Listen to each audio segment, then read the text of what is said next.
All right, let's talk about reading. We all think we know what it is, right? You just look at the words on a page and poof, you understand them. But what if I told you it's actually way more fundamental than that? That you were reading the world around you long before you ever saw your first book. We're going to break down the surprisingly simple formula behind this whole thing.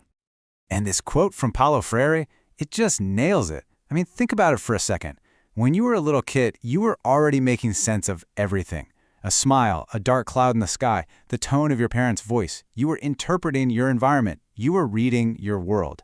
And that big idea really sets the stage for everything else we're about to get into. So, okay, if reading is this huge concept, how does it actually work when we're staring at a page of text? How does our brain take these weird little squiggles and shapes and magically turn them into big, complex ideas? Well, it turns out the whole entire process boils down to just two very specific, very separate actions.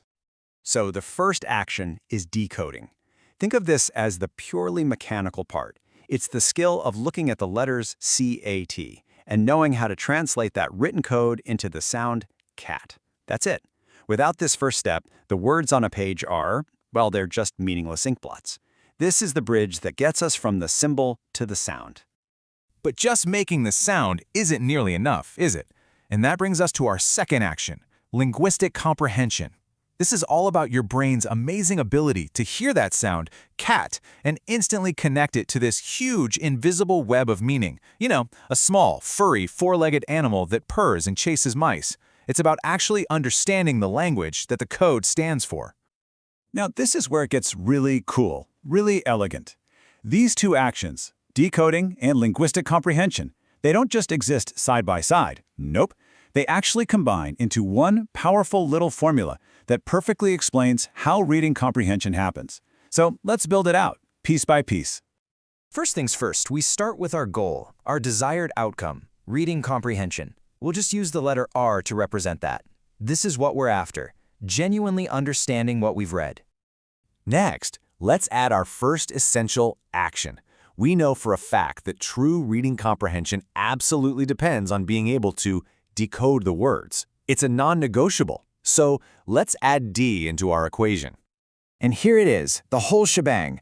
Reading comprehension equals decoding times linguistic comprehension. Now pay very close attention to that little X in the middle. That's a multiplication sign, not a plus sign.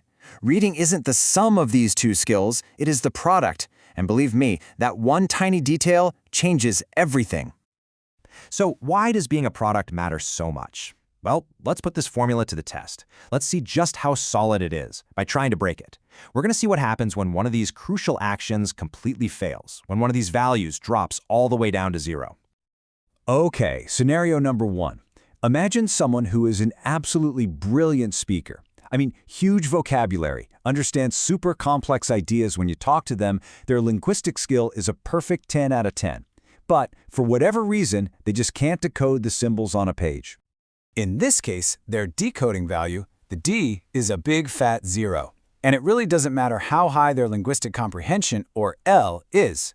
It could be 1,000,000. The formula becomes 0 times L. And we all learned this in school, right? Anything multiplied by 0 is 0.